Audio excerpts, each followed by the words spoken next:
Hi, I wanted to provide some context to this video. I'm a former MrBeast employee, and today I am alleging that the company rigged videos and did illegal lotteries and sold fake signatures. I would consider that fraud, okay? Thank you, enjoy the video. In just a few days, a video from the Dogpack 404 group garnered over 200,000 views, triggering an earthquake on YouTube.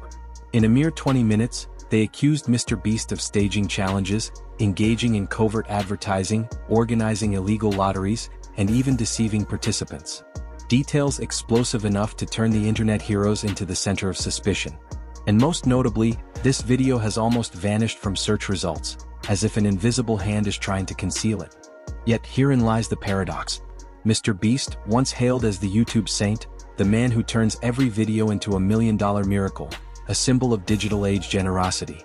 His YouTube channel transcends mere entertainment, becoming a beacon of belief that kindness still exists on the internet. But when this very saint is accused of being a manipulator, the question arises, what is the truth behind the veil of glory? And in this video, we will trace the latest information, previously unrevealed details about MrBeast to uncover why the online community believes YouTube history is about to be rewritten. Also, if what we had to film was scripted, because what we do is non-scripted, so you have to plan for a bunch of variables that you can't control, blah, blah. If what we did was scripted, holy shit, this stuff would be easy to pump. Have you ever faked a video? No. But this train track is CGI, these bus wheels are CGI, this explosion is fake, this shredder is CGI, this car is digitally lifted, this pit is fake, this guy is fake, this raccoon is a paid actor, this island costs more than $1, this city is not abandoned, these buildings are CGI, but it's not your only way out. You can literally get an Uber to the airport for $20. That's not a lurker, it's just a guy. This whole room is fake, this contestant is an actor and a secret employee at MrBeast. They had him dive through this fake door twice, this line is scripted, this action is scripted. In fact, pretty much all the videos with Mac are scripted. We just watched a short montage, but it's enough to raise questions about the authenticities of MrBeast's videos. For many adult viewers, it's not hard to notice these videos are not exactly the random, naturally unfolding challenges down to the second as promoted, but rather resemble carefully scripted plays. The common pattern is clear. Every challenge is tense until the final moment. Contestants cling on until the very last second, and the climax only arrives when the background music swells. If these were truly random games, could everything be so consistently dramatic?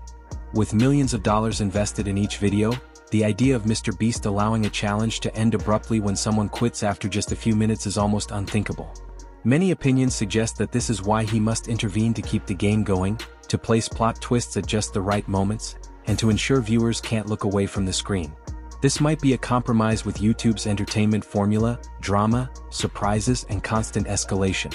But it also means that the absolute authenticity audiences once believed in is in reality just a crafted illusion. And if you thought manipulating contestants' emotions was the final line, hold on a moment longer. The most serious accusation is tied to a specific name, Mac. The video he is portrayed as an ordinary contestant, a random face giving his all to overcome the challenge.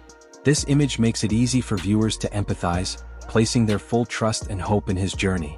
However, according to allegations from the Dogpack 4004 group, Mac is not a random contestant. He is actually an employee on MrBeast's team living in the company's mansion and participating in the challenge with a pre-written role. Not only that, he is also accused of deliberately slowing down the progress of the challenges, prolonging the climax to make the video more dramatic. Let's talk about Mac for a second.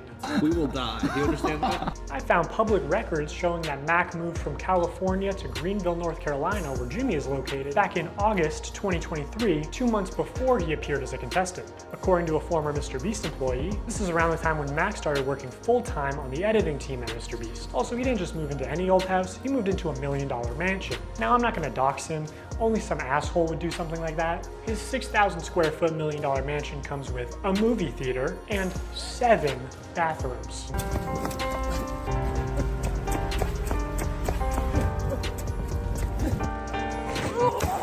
Tell me, where are we right now? We're in the place that we drove to a few minutes ago. Let's cut the shit here. How about that? Okay. This all but confirms that Mac is an employee, meaning his winning or losing a challenge was pre-planned by MrBeast. MrBeast isn't creating fair games. He's crafting scripts designed to be tense until the very last moment, where every gasp, every last second quit is staged to maximize watch time. Some might defend it, saying it's entertainment. As long as it's engaging, it's fine. But if that's the case, let's call it what it is, a movie. Stop selling it as a fair game. Don't claim everything is real when you know full well it isn't. And it's not just orchestration. It's betrayal. A game where the outcome is tilted toward friends and insiders is no longer a game. It's a trap. And the audience, those who place their trust in fairness, are being led along a script they're completely unaware of. During this time-lapse on the 4th day of 7 days stranded at sea, you can clearly see there's no one in the shelter. These are their empty beds. But after a hard cut, magically 5 people are awake, and 2 of the boys have bright yellow raincoats that they didn't have when it rained on day 2. Dogpack further points out that MrBeast even faked his own survival challenges, like being stranded at sea. For many, this isn't just simple deception. It's like a slap in the face to the trust that viewers placed in him. Because the audience doesn't just watch for fun. They believe they're witnessing something truly unbelievable, a real journey, a genuine effort. And when that trust is twisted into a prop for garnering views, the disillusionment feels even more bitter than an outright lie. As the information spread widely, he stood up and claimed he didn't fake anything, that his channel was real from start to finish. But then, in that very video where he stood trembling in the rainy night, the truth slipped away with the ocean waves. He had slept on a production yacht, not wet, not cold, just a stage scene, perfectly polished in the editing room. A wink was added. A revenge storyline was written afterward. Contestant number 58, who was supposed to be in the opposite corner of the room, simply didn't hear. But with a few deft cuts in post-production, everything was transformed into drama, into destiny. This is compelling evidence they've presented, and it raises 2 major questions. On one hand, techniques like CGI or stage scenes are often the magic of post-production in many TV shows. People accept editing to enhance cinematic appeal. But the issue is this. When editing doesn't just serve aesthetics, but makes participants say things they never said, or when timers are tampered with to create drama, the line between entertainment and deception becomes blurred. What disappoints many even more is the silence or absence of rebuttals from those close to him, friends, collaborators, or employees. There may be reasons like non-disclosure agreements, NDAs, internal arrangements, or professional pressure, but it's these very legal barriers and secrecy that heighten suspicion. If everything is transparent, why isn't anyone speaking out? I mean, it's not like he's ever rigged the results of a challenge. That would be impossible because he films with hundreds of random subscribers, right? If everything is orchestrated from the script, the characters to the outcome, then this is no longer a game. It's a stage that blindfolds the audience and leads them through an illusion. And the issue isn't just about ethics. It's inching dangerously close to the boundary of legality. Imagine this. I'm a real contestant, not your friend, not living in a production mansion. I take 3 days off work, stay up all night on a freezing concrete floor believing I have a shot at changing my life. But then I'm eliminated.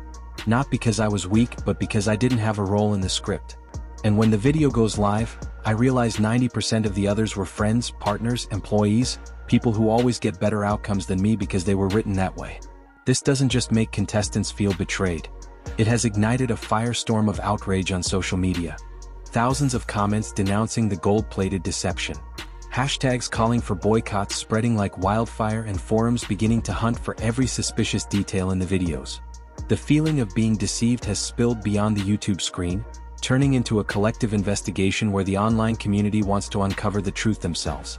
Do you all still remember Rosanna Pansino, a YouTuber who was brave enough to speak out on Twitter, accusing MrBeast of faking the results in a hide-and-seek challenge? She believes she should have placed second, but was eliminated in a highly suspicious manner.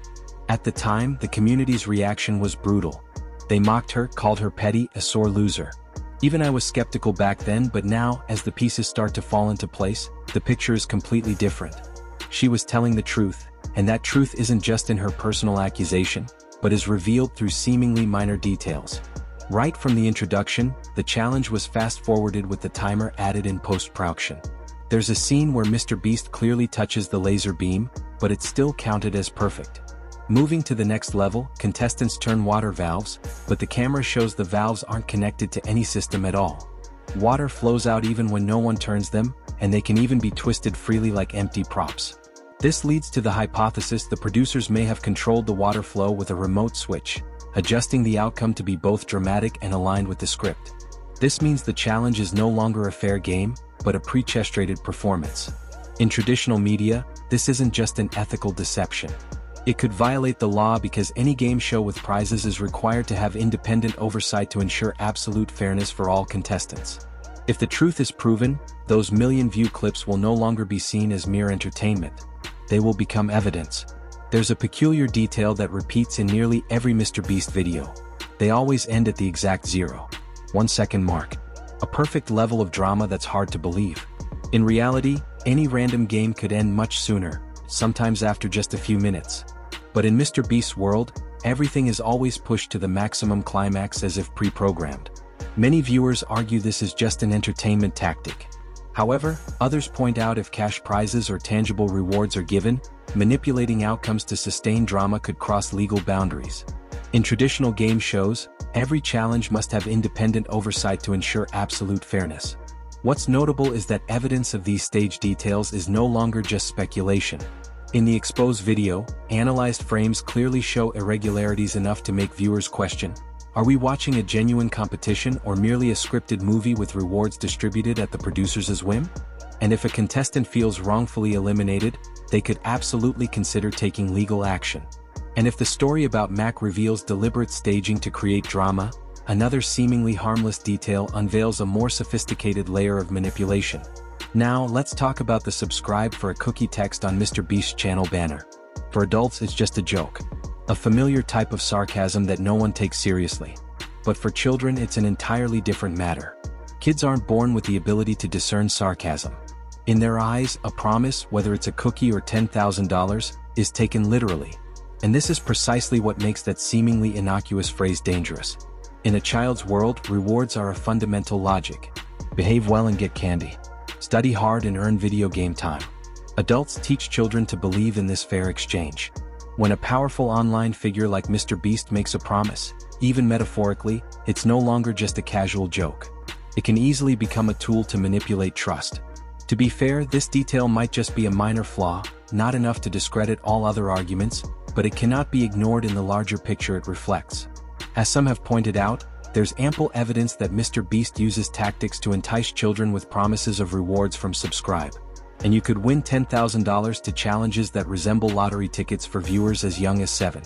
PewDiePie once spoke out about a similar phenomenon in a reaction video to Darmin, and that comparison isn't unreasonable when applied to MrBeast. And then, as these analyses spread, the online community erupted. On one side, people accuse MrBeast of being a master manipulator, turning YouTube into a playground of gimmicks, even planting bait in the impressionable minds of children to maximize views. Hashtags, analysis videos, Reddit threads, all simultaneously took aim at the YouTube good guy image he had built over the years. But on the other side, there were plenty of voices defending him. They argued that the criticisms had gone too far, that what MrBeast does, even with a touch of drama or exaggeration, still brings far more value than most other YouTubers. To them, seeing a figure like him torn apart under the scrutinizing lens of social media was nothing short of a modern-day witch hunt. And MrBeast himself, he chose to confront it head-on. In the rare instances he spoke out, instead of dodging, he countered with the argument that he has always been transparent. That his videos, whether prizes, challenges, or commercial products, are all aimed at a common goal, making the world more entertaining and better. Yet, it's this selective silence mixed with occasional retorts that has fueled the controversy even further. Because the online community, as usual, isn't just concerned with the truth. They care about the story. And in this case, the story of MrBeast has suddenly become an ideological battle. Is he a misunderstood hero or a magician of the digital age? But perhaps this is also a moment to pause for a bit. Let's set aside the accusations, the edited clips, the Reddit analyses, or even the warnings from eBay, because there's a simple, undeniable truth. MrBeast isn't someone who has never done anything good. On the contrary, he was once seen as a symbol of a creative, kind, and deeply humane YouTube. Feastables, despite currently being caught in a storm of skepticism, is still a noteworthy idea. A brand born from the spirit of doing better in a mundane food market. And anyone who has followed MrBeast's journey knows he doesn't just sit back and count his money. He turns video revenue into a tool to help others. From building wells in Africa, paying off medical debts for the poor, to funding eye surgeries for thousands of people with vision loss. That's why the doubts surrounding him today are all the harder to accept. Not because they're particularly egregious, but because they target someone once seen as different. Someone who restored faith that the internet could create something beyond drama and controversy. And so perhaps even amid skepticism, we need to retain a bit of fairness. Are these accusations truly the full picture? Or are they just distorted slices amplified from operational mishaps? Has MrBeast really betrayed his audience? Or have we placed too many expectations on an individual and forgotten that he too is only human? We've navigated through layers of skepticism from fake signatures and stage games to the sweet promises and cleverly designed marketing campaigns. But just as the criticism reaches its peak, we need to pause for a moment to look at the bigger picture. Because MrBeast is not a one-dimensional figure. He's not just the accused. He's also been an inspiration. Someone who used YouTube revenue to build wells, fund surgeries, and support communities. Feats that most content creators only dream of achieving. And that's exactly why the doubts swirling around him now don't just target him. They strike at the audience's faith. The disappointment doesn't come from something inherently bad. It comes from the fact that we once thought he was different from the rest. We believed he didn't need gimmicks, no manipulation, no pretense.